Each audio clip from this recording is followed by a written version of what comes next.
నానా very good కూర్చో నాన్న. నెక్స్ట్ బ్యాక్ నాన్న నువ్వే నీ గోల్ ఏంటమ్మా? టీచింగ్. ఓకే సరే నాన్న, మీరు చాలా మంది గోల్స్ చెప్పారు. మీ గోల్స్ ఏంటి అంటే చెప్పడం కూడా జరిగింది. హ్యాండ్ రైస్ చేయండి అంటే హ్యాండ్ కూడా పైకి లిఫ్ట్ చేశారు. యాక్చువల్ గా చెప్పాలి అంటే గోల్ ఏంటని ఎవరైనా అడిగేటప్పుడు మీరు ఎలా చెప్పాలి తెలుసా నాన్న? ఫస్ట్ ఆఫ్ ఆల్ ఏంటంటే మీరు కూర్చునేటప్పుడు ఎవరైనా మీ గోల్స్ ఉన్నాయా అనేటప్పుడు ఎలా చెప్పాలి తెలుసా? హ్యాండ్స్ రైస్ చేయడానికి ఎలా రైస్ చేయకూడదు నాన్న. నీ గోల్ ఇంతేనా? ఇంకా పెరగదా? పెరగదా నాన్న? పెరుగుతుంది కదా. అలాంటప్పుడు నువ్వు ఎందుకు నాన్న నా గోల్ ఇంత ఇంత లేపుతావా? ఇంకా లేపవా నీ హ్యాండ్? ఇప్పుడు ఎంత మీ గోల్స్ ఉన్నాయా నాన్న? హ్యాండ్ రైస్ చేయండి. ఇప్పుడు ఎంత అందంగా ఉంది నాన్న. అలానే పెంచండి నాన్న. నెక్స్ట్ ఏంటంటే మీరు ఎవరైనా మీ గోల్ ఏంటి అని అడిగేటప్పుడు మీరు నిల్చునే పొజిషన్ అవని, మీరు కూర్చునే పొజిషన్ అవని, ఏ పొజిషన్ అవని ఎలా చెప్పాలి తెలుసా?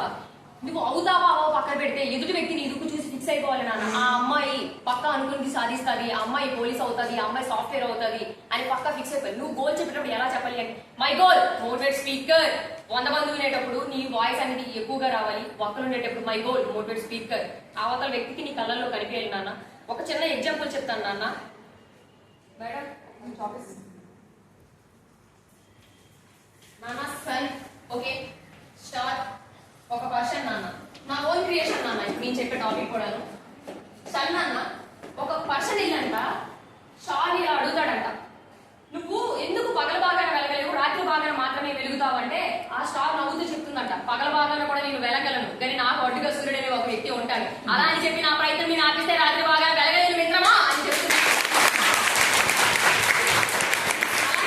లైఫ్ లో కూడా నాన్న మీరు ఒక గోల్ పెట్టుకునేటప్పుడు ఎన్ని ప్రాబ్లమ్స్ వచ్చినా వదులుకోకండి నాన్న. ఒక చిన్న ఎగ్జాంపుల్ చెప్తా.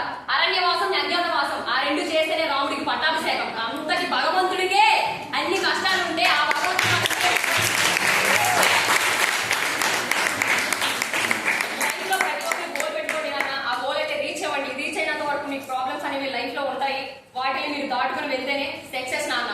ఆ సక్సెస్ అనేది ఎలా ఉండాలి అంటే నువ్వు పెట్టుకునే గోల్ ఎలా